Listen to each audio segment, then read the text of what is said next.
ಬೆಳಗಾವಿಯಲ್ಲಿ ಪರಸ್ಪರ ಹೊಡೆದಾಡಿಕೊಂಡಿದ್ದಾರೆ ಕಾಂಗ್ರೆಸ್ ಕಾರ್ಯಕರ್ತರು. ಕಾಂಗ್ರೆಸ್ ಭವನದಲ್ಲೇ ಕೈ ಮಿಲಾಯಿಸಿದ್ದಾರೆ ಕಾರ್ಯಕರ್ತರು. ಬೆಳಗಾವಿ ನಗರ ಅಧ್ಯಕ್ಷರ ಆಯ್ಕೆ ವಿಚಾರಕ್ಕೆ ನಡೆದಿದ್ದ ಸಭೆಯಲ್ಲಿ ಗಲಾಟೆ ಮಾಡಿಕೊಂಡಿದ್ದಾರೆ. ಎಐಸಿಸಿ ವೀಕ್ಷಕ ಮನೋಜ್ ಚೌಹಾಣ್ ಸಮ್ಮುಖದಲ್ಲೇ ಹೊಡೆದಾಡಿಕೊಂಡಿದ್ದಾರೆ ಕಾಂಗ್ರೆಸ್ನ ಕಾರ್ಯಕರ್ತರು.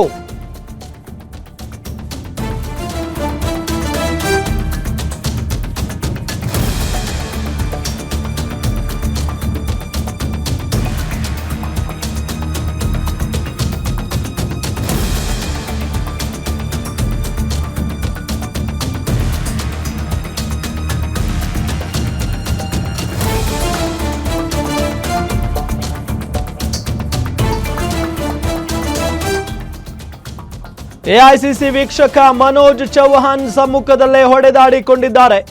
ಮಾಜಿ ಶಾಸಕ ರಮೇಶ್ ಕುಡಚಿ ಆಪ್ತ ಹೇಮಂತ್ ಲಿಂಗಾಡೆಗೆ ಥಳಿಸಲಾಗಿದೆ. ಸದ್ಯ ನಗರ ಕಾಂಗ್ರೆಸ್ ಅಧ್ಯಕ್ಷರಾಗಿರುವ ಶಾಸಕ ಆಸಿಫ್ ಸೇಠ್ ಅಭಿಪ್ರಾಯ ಹೇಳೋದಕ್ಕೆ ರಮೇಶ್ ಕುಡಚಿ ಮುಂದಾದಾಗ ಗಲಾಟೆ ಆಗಿದೆ. ಆಸಿಫ್ ಸೇಠ್ ಮತ್ತು ರಮೇಶ್ ಕುಡಚಿ ಆಪ್ತರ ಮಧ್ಯೆ ಮಾತಿನ ಚಕಮಕಿ ನಡೆದಿದೆ. ಎಐಸಿಸಿ ಕಾರ್ಯದರ್ಶಿ ಮನವಿ ಮಾಡಿದ್ರು, ಕಾರ್ಯಕರ್ತರು ಸುಮ್ಮನಾಗಿಲ್ಲ. ಎಐಸಿಸಿ ವೀಕ್ಷಕರ ಎದುರಲ್ಲೇ ಹೊಡೆದಾಡಿಕೊಂಡಿದ್ದಾರೆ ಕಾಂಗ್ರೆಸ್ನ ಕಾರ್ಯಕರ್ತರು. ತಕ್ಷಣ ಸ್ಥಳಕ್ಕೆ ಬಂದು ಪರಿಸ್ಥಿತಿಯನ್ನ ತಿಳಿಗೊಳಿಸಿದ್ದಾರೆ ಮಾರ್ಕೆಟ್ ಪೊಲೀಸರು ಅನ್ನೋದು ಗೊತ್ತಾಗ್ತಾ ಇದೆ. ಇದು ದೃಶ್ಯದಲ್ಲಿ ನಿಮಗೆ ತೋರಿಸ್ತಾ ಇದ್ದೀವಲ್ಲ, ಇಲ್ಲಿ ಕಾಂಗ್ರೆಸ್ ಮತ್ತು ಬಿಜೆಪಿ ಕಾರ್ಯಕರ್ತರು ಹೊಡೆದಾಡ್ಕೊಳ್ತಾ ಇಲ್ಲ, ಕಾಂಗ್ರೆಸ್ ಕಾರ್ಯಕರ್ತರಷ್ಟೇ ಹೊಡೆದಾಡ್ಕೊಳ್ತಾ ಇದ್ದಾರೆ. ಪ್ರತಿ ಜಿಲ್ಲೆಯಲ್ಲೂ ಕೂಡ ಒಂದಿಷ್ಟು ಗುಂಪುಗಳು ಅಂತ ಇರ್ತವೆ, ಒಂದಿಷ್ಟು ಮುಖಂಡರ ಗುಂಪುಗಳು ಅಂತ ಇರ್ತವೆ. ಸೊ ಆಗ ಒಬ್ಬರನ್ನ ಕಂಡ್ರೆ ಇನ್ನೊಬ್ಬರಿಗೆ ಆಗ್ತಾ ಇರಲ್ಲ. ಅದೇ ರೀತಿಯಾಗಿ ಇಲ್ಲೂ ಕೂಡ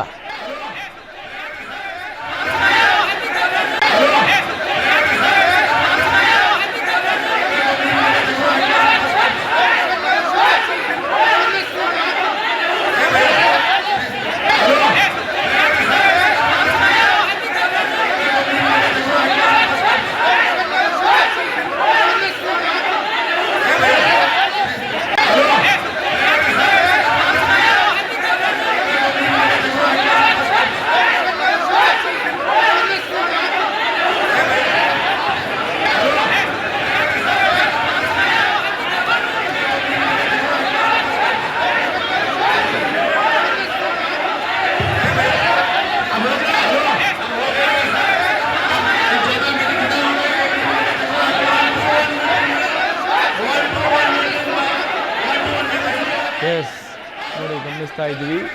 ಕಾಂಗ್ರೆಸ್ ಕಾರ್ಯಕರ್ತರು ಇಲ್ಲಿ ಹೊಡೆದಾಡ್ಕೊಂಡಿರೋದು. ಯಾವುದೋ ಒಂದು ಸಭೆ ಕರೆದಿದ್ದಾರೆ. ಸಭೆ ಸಂದರ್ಭದಲ್ಲಿ ಮನಸ್ತಾಪ ಆಗಿದೆ, ಮಾತಿನ ಚಕಮಕಿ ನಡೆದಿದೆ. ಅದೇ ರೀತಿಯಾಗಿ ಕೈ ಮಿಲಾಯಿಸಿಕೊಂಡಿರೋದು. ಕಾಂಗ್ರೆಸ್ ಕಾರ್ಯಕರ್ತರು ಕಾಂಗ್ರೆಸ್ ಭವನದಲ್ಲೇ ಹೊಡೆದಾಡ್ಕೊಂಡಿದ್ದಾರೆ.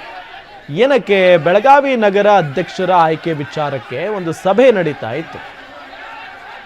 ಪ್ರತಿ ಜಿಲ್ಲೆಯಲ್ಲೂ ಕೂಡ ಕಾಂಗ್ರೆಸ್ ಅಧ್ಯಕ್ಷ ಅಂತ ಇರ್ತಾರೆ.